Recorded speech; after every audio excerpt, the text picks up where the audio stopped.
అందరికీ నమస్కారం. రెండు ముఖ్యమైనటువంటి అంశాల మీద విషయాన్ని ప్రస్తావించదలుచుకున్నాను.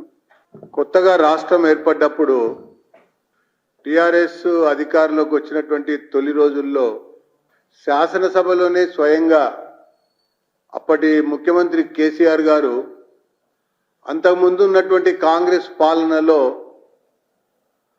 జరిగినటువంటి అవినీతిపైన, అక్రమాలపైన, అరాచకాలపైన, ప్రధానంగా జలయజ్ఞం పైన కూడా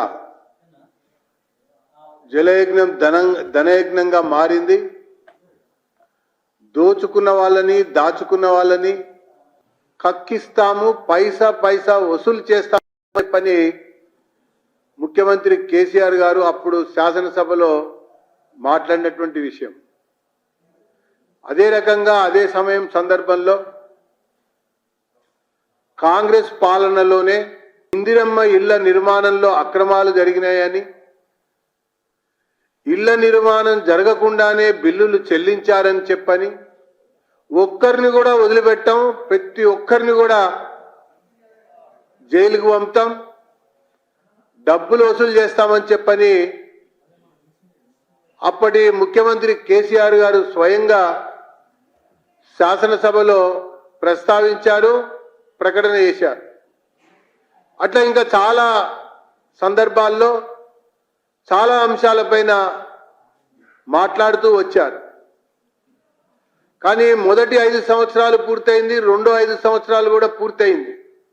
ఒక్క కాంగ్రెస్ నాయకుడిని అరెస్ట్ చేయటం కానీ, దోషిని పట్టుకోవడం కానీ, విచారణకి ఆదేశించడం కానీ, జరిగినటువంటి ఒక కుంభకోణంలో డబ్బుని తిరిగి వసూలు చేయడం కానీ జరిగినటువంటి సందర్భాలు లేకపోవటం, ఈ రకమైనటువంటి ప్రకటనలు చేసి భయపెట్టి బొటాబొట్టి మెజారిటీగా ఉన్నటువంటి కేసీఆర్ ప్రభుత్వాన్ని గట్టెక్కించుకోవడం కొరకు ఫిరాయింపులు ప్రోత్సహించి ప్రభుత్వాన్ని సుస్థిరపరుచుకొని రాజకీయ పబ్బాలు గడుపుకున్నటువంటి విషయం తెలంగాణ ప్రజానికం అంతా కూడా చూశారు. ఇప్పుడు సేమ్ ఆ బీఆర్ఎస్ పందాలోనే ఈ కాంగ్రెస్ ప్రభుత్వం పయనిస్తున్నట్టుగా చాలా స్పష్టంగా వీళ్ళ యొక్క ప్రశ్నల్లో, వీళ్ళ యొక్క పర్యటనలో, వీళ్ళ యొక్క సమీక్షల్లో, వీళ్ళ యొక్క ప్రకటనల్లో కనబడుతున్నటువంటి దృశ్యాలు కూడా అవే అని చెప్పని నేను ఈ సందర్భంగా పేర్కొంటా ఉన్నా. అప్పుడు మొదటిసారి కేసీఆర్ ప్రభుత్వం అంతంత మాత్రమే ఉండే మెజారిటీ విషయంలో, ఇప్పుడు కాంగ్రెస్ ప్రభుత్వం మెజారిటీ విషయంలో అంతంత మాత్రంగానే ఉండే. ఆనాటి ప్రకటనలో ప్రభుత్వాన్ని సుస్థిరపరచుకోవడం కొరకు సిఎల్పిని, శాసనసభ సిఎల్పిని, శాసనమండలి సిఎల్పిని విలీనం చేసుకోవడానికి ఆ ప్రకటనలు సహకరించాయి, దోహదం చేశాయి. ఇప్పుడు కూడా సీఎం రేవంత్ వ్యవహారం చూసినా, ప్రకటనలు చూసినా కనబడుతున్నటువంటి దృశ్యం కూడా అలాగే ఉంది అన్నటువంటి అభిప్రాయం చాలా స్పష్టంగా నడుస్తున్నటువంటి చరిత్ర అని చెప్పని నేను పేర్కొంటూ, ఆ రోజు డిజైన్లో దోచుకున్నారు, తర్వాత రీడిజైన్లో దోచుకున్నారు, ఇప్పుడు మళ్ళీ కొత్త డిజైన్ గురించి కాంగ్రెస్ పార్టీ ఆలోచన చేస్తున్నట్టుగా మా మంత్రుల యొక్క మాటలు కనబడతా ఉన్నాయి. ఇక పోతే ఒక నెల మాసంలో ముఖ్యమంత్రి 6 సార్లు ఢిల్లీకి వెళ్ళారు. రాష్ట్రాన్ని పరిపాలించమని ప్రజలు ఇక్కడ ప్రభుత్వాన్ని అప్పచెప్తే 6 సార్లు ఢిల్లీకి వెళ్ళాడు. అంటే పాలన ఢిల్లీ నుంచి కొనసాగిస్తున్నట్ట, లేకుంటే అధిష్టానానికి కప్పం కట్టడం కొరకు పర్యటనలు కొనసాగిస్తున్నాడా? కేసీఆర్ ఫామ్ హౌస్లో ఉండి పరిపాలన కొనసాగించాడు. రేవంత్ రెడ్డి తరచు ఢిల్లీ వెళ్తూ అనుమతులు తీసుకుంటూ నిర్ణయాల్ని తెలియజేసుకుంటూ వాళ్ళ యొక్క డైరెక్షన్ కనుసన్నల్లో వ్యవహారం చేస్తున్నట్టుగా కనబడతా ఉన్నది. అందుకనే బీఆర్ఎస్ పందాలోనే పయనిస్తున్నటువంటి కాంగ్రెస్ పార్టీ అని చెప్పని నేను పేర్కొంటా ఉన్నా. 6 గ్యారంటీల గురించి పదే పదే మాట్లాడారు. ఆ గ్యారంటీలే మాకు అధికారాన్ని అప్పగించాయని కూడా పేర్కొన్నారు. ఈ గ్యారంటీల అమలు కొరకు తెలంగాణ ప్రజానికం అందరినీ కూడా లైన్లలో రోజుల తరబడి నిలబెట్టారు. ప్రజల్ని లైన్లలో రోజుల తరబెట్టి నిలబెట్టి కాంట్రాక్టర్లని, ఏజెంట్లని, సప్లయర్స్ని లైన్లోకి తెచ్చుకున్నటువంటి మంత్రులు మరొక వైపున మనకు కనబడ్డటువంటి దృశ్యం అని చెప్పని నేను పేర్కొంటా ఉన్నా. కొత్తగా రేషన్ కార్డులు కావాలని ప్రజలు కోరుకుంటా ఉంటే ఉన్న రేషన్ కార్డులను ఎట్లా తీసేయాలని ప్రభుత్వం ఆలోచిస్తా ఉన్నది. ఒక్క రేషన్ కార్డును తీయటానికి ప్రయత్నం చేస్తే భారతీయ జనతా పార్టీ పెద్ద ఎత్తున ఉద్యమం చేస్తుందని చెప్పని నేను ఈ సందర్భంగా హెచ్చరిస్తా ఉన్నా. ఇకపోతే ఉచిత ప్రయాణం, మహిళల కోసం ఉచిత ప్రయాణం వచ్చిన 2 రోజుల్లోనే 2 గ్యారెంటీలు అమలు అని చెప్పని చాలా గొప్పలు చెప్పారు. రాష్ట్రంలో గ్రామ పంచాయతీలు లేదా తెలంగాణ రాష్ట్రంలో ఉన్నటువంటి గ్రామాల సంఖ్య తీసుకుంటే 12,769 గ్రామాలు ఉన్నాయి. దాంట్లో రెవెన్యూ విలేజెస్కి వెళ్తే 10,434 రెవెన్యూ గ్రామాలు ఉన్నాయి. ఈ రోజు నడుస్తున్నటువంటి బస్సుల సంఖ్య వివరాలు తీసుకుంటే 9,232 మాత్రమే బస్సులు ఉన్నాయి. 2,822 బస్సుల్ని హైర్ చేసుకుని నడుపుతున్నామని ఈ ప్రభుత్వం కాదు, అంతకుముందు నుంచి. అంటే నేను ఈ విషయం ఎందుకు చెప్తున్నా అంటే, ఒకవైపున సమాజంలో సగభాగం ఉన్నటువంటి మహిళలకి ఉచిత ప్రయాణం కల్పిస్తామని చెప్పని గొప్పలు చెప్పారు. మేము ఒక 4 రోజులు దీన్ని గమనించాం. ఈ కార్యక్రమం అమలు ఏ రకంగా జరుగుతోందని పరిశీలించాం. చాలా గ్రామాల ద్వారా వివరాలు కూడా సేకరించాం. మహిళలతో కూడా మాట్లాడాం.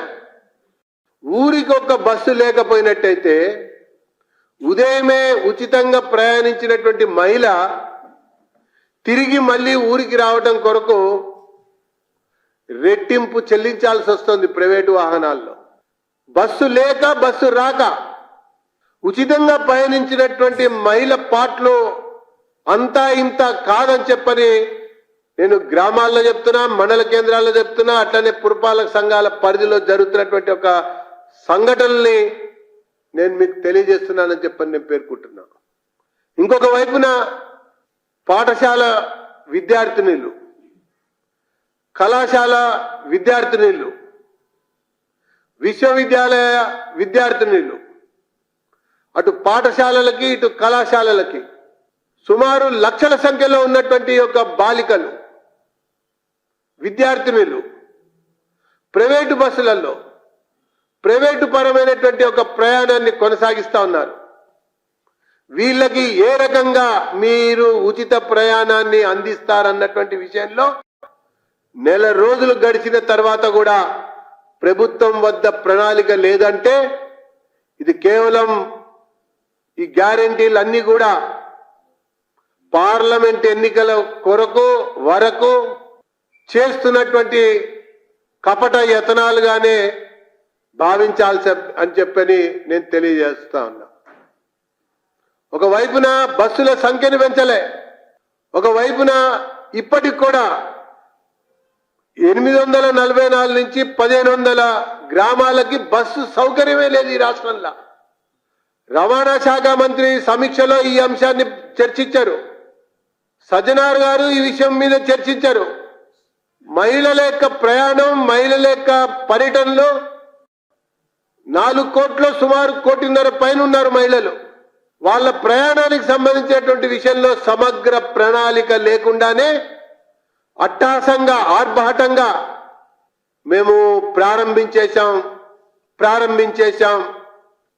అని చెప్పని ఈ ప్రభుత్వం ప్రకటన చేయటం, ఆ రకంగా కాలయాపన చేయటం అనేది ఓట్ల కొరకు పబ్బం గడుపుకున్నట్టుగా ఉంది. పార్లమెంట్ ఎన్నికల కొరకు ఈ అన్ని 6 గ్యారంటీల విషయంలో మరి కపట నాటకం ప్రదర్శిస్తున్నట్టుగా ఉందని చెప్పని భారతీయ జనతా పార్టీ అభిప్రాయపడుతూ తక్షణమే ఒక్కొక్క పథకం మీద మేము ఈ ప్రభుత్వాన్ని బట్టలు ఉడదీయడానికి సిద్ధంగా ఉన్నామని చెప్పని నేను పేర్కొంటా ఉన్నా.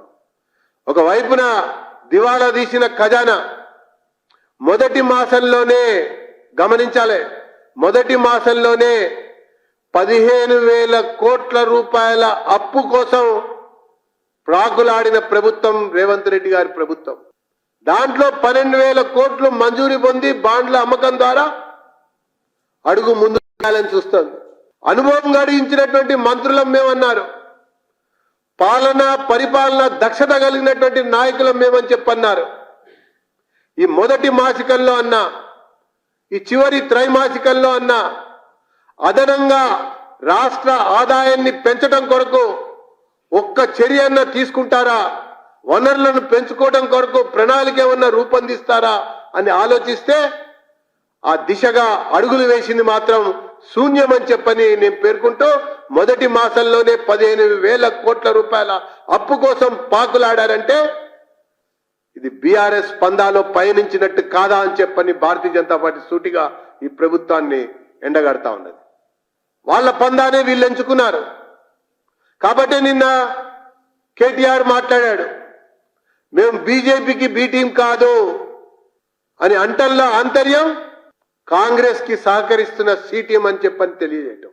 పార్లమెంట్ ఎన్నికల తర్వాత ఖచ్చితంగా ఈ రెండు కలిసి నడవటమా, లేకపోతే సుస్థిర ప్రభుత్వం కొరకు ఆ రోజు కేసీఆర్ వేసినటువంటి ఎత్తుల ప్రకారంగా బ్లాక్ మెయిలింగ్ రాజకీయాలకి ఈ రేవంత్ రెడ్డి గారు పాల్గొంటూ కాంగ్రెస్ ఎమ్మెల్యేలని ఫిరాయింపు చేసుకోవటం అన్నది మనకు కనబడుతుందని చెప్పని పేర్కొంటూ, ఖచ్చితంగా ఒక్క ration card తీసేసినా Bharatiya Janata party ఆందోళన చేస్తుందని చెప్పని తెలియజేసుకుంటున్నాం. ఈ ఉచిత ప్రయాణం యొక్క మరి కార్యక్రమాన్ని అమలు చేయటం కొరకు తక్షణమే మరి మహిళల యొక్క అఖిలపక్ష మహిళా నాయకురాల యొక్క సమావేశం పెట్టాలని చెప్పని భారతీయ జనతా పార్టీ డిమాండ్ చేస్తుందని చెప్పని నేను తెలియజేసుకుంటున్నాను.